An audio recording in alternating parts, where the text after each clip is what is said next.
Hello, WWE Universe. This is Ray Castaneda giving you my WrestleMania 32 predictions and everything that I think is going to happen at the show.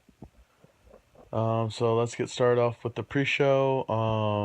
A match that just kind of threw together at the last second for the Divas. Team Bella, I think, versus Team Lana.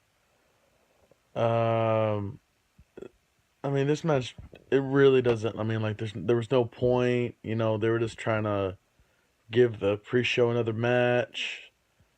Um, I I would say Lana's team wins with her pinning somebody, probably Brie Bella or something. I don't know, since they're trying to bring Lana in the roster and everything. Makes sense for her to get her first win in her first match. So I'll go there. A match they're still debating about where it's going to be in the pre-show or like the first match on the WrestleMania card. To me, it should be on the pre-show. Is the Usos versus the Dudleys. This match, at first, I was excited for. I was like, hey, it's a big match for the Usos. The Dudleys are an interesting feud again as heels, which they should have always been. I would say I'm gonna predict 3D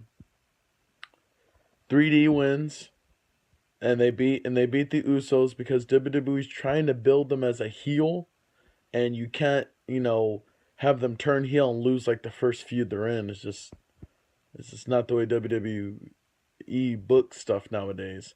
So I predict the Usos, or the not the Usos, the Dudleys to come out on top, beating the Usos clean. Maybe even a little dirty tacted in there or something. Um, then you have the other tag match, which I'm a little interested to see how they work with it. Is the League of Nations versus the New Day. Um, I like the League of Nations because I think WWE wants them to win the belts, but the crowd's just not behind them. The New Day's so entertaining that they're not gonna take the belts away. So I think the New Day, they get a fourth member temporarily for the match. They beat and but I don't think it's gonna be enough. I still think the League of Nations is gonna beat them, setting up a match at Extreme Rules between them and the League of Nations. Then you have the one of the title matches I'll talk about, the Divas Triple Threat match. This one, I mean, it's kind of obvious. There's really only one person who should win, and that's Sasha. It's her time. She's been unbeaten since she's gone to the roster, hasn't got pinned. Charlotte's been pinned, Becky's been pinned. She's the only diva on the active roster besides Lana that hasn't been pinned yet. So, I'm predicting Banks to go over, sets up her and, Charlotte Extreme Rules. Probably in some stipulation match or something, but I'm picking Banks over Charlotte and Becky Lynch. Then the next one that I'm looking for is Kalisto versus Ryback. Now, again, this feud was kind of put together like the last 2 weeks, 2.5 weeks, or whatever. But it's like the perfect David versus Goliath matchup that everyone wants.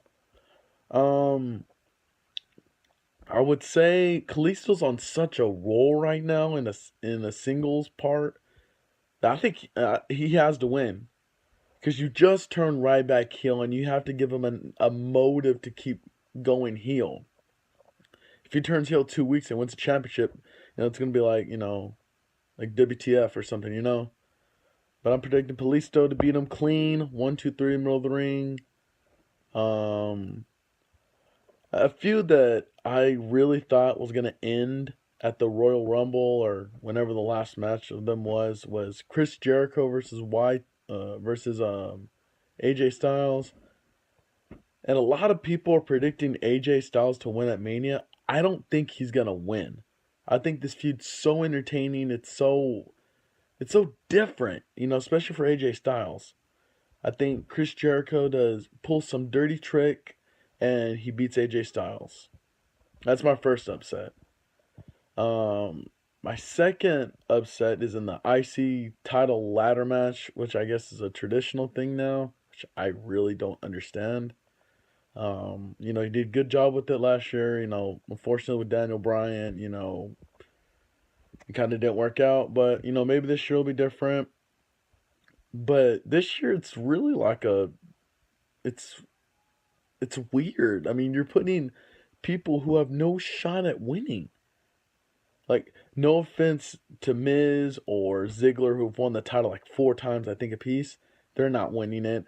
Stardust was just put in there to be put in there. Unfortunately, I have to say the same thing about Zack Ryder, even though he's getting his first WrestleMania match. He was just put in there. Sin Cara, they were just giving him something to do while Kalisto's on a singles run. So you're down to 2 options. And what I'm going to predict happening is I predict Kevin Owens retains by throwing Zayn at the last second off the ladder and winning the belt, which sets up, again, Extreme Rules. And then it'll be Zayn versus Owens, some type of stipulation match, probably a hardcore or, something that suits Zayn. Then you go into my favorite match, because I think it's going to be the best match on the card. No one's, everyone's thinking like, oh, the IC match is going to be the match again, or, Reigns versus Triple H is going to be the match. I'm telling you, the match of the night is going to be Ambrose versus Lesnar in a street fight. Because if it was a regular match, Lesnar would kick his ass. Like, no questions, you can't even debate it. Lesnar would win if it was a regular match. But since you put a no-holds-barred street fight into effect, that opens the gate for Ambrose. He doesn't, he can knock Lesnar out and pin him like that, or I don't know how it's going to end, but I feel like WWE has messed around with Ambrose too much, honestly. I know he's over with the fans, but honestly, he hasn't won a big feud. Think about it. He had the feud with Rollins, lost majority of the time. He had the feud with Bray Wyatt, lost a majority of the time. The first kind of big feud he won was, Kevin Owens, when he beat him for the title. That was arguably the first time that Ambrose won a semi-big feud, and he ended up losing it to Owens in a fatal 5-way match on Raw like 2 months ago or something. So, I mean, I feel like Ambrose has to win. Lesnar's going to be in enough pay-per-views this year to where he can get a share number of wins. So, my prediction is Ambrose needs to win so that they can solidify Dean Ambrose as a main event guy and not an upper mid-card guy. That's just my opinion. Ambrose has to win. The title match between Triple H and Reigns, I really wish this wasn't the last match on the card. I mean,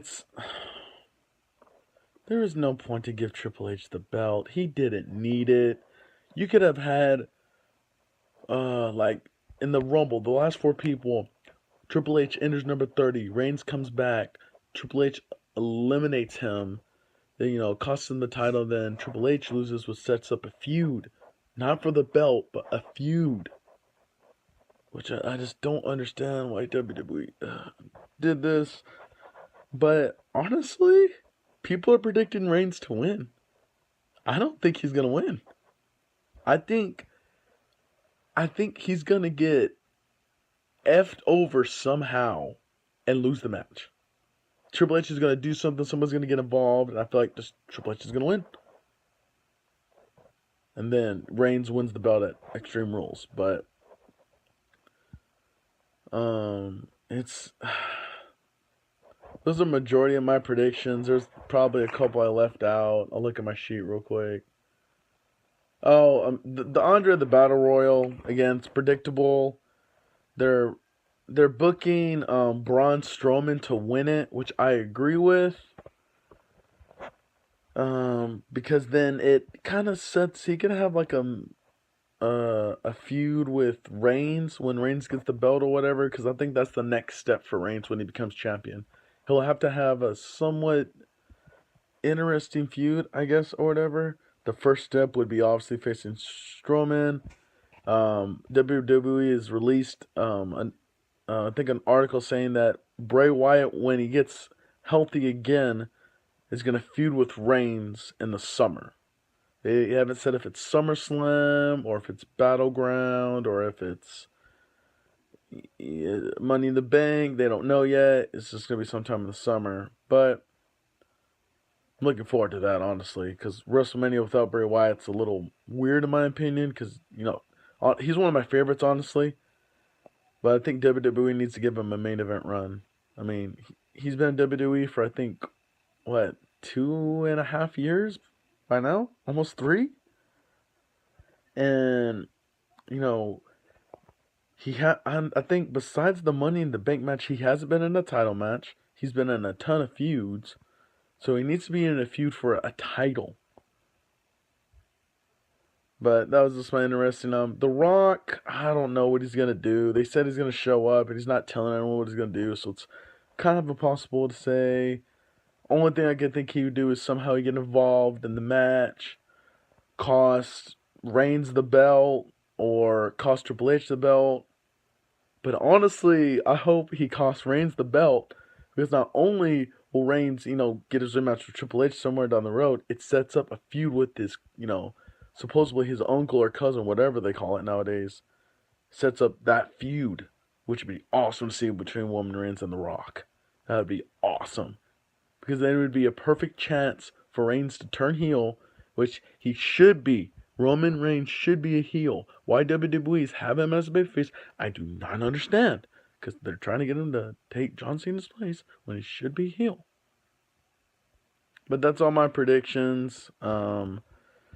If you have anything to say, feel free to comment. If you want to ask me any questions, just put it in the comment section. And I'll see y'all at Extreme Rules.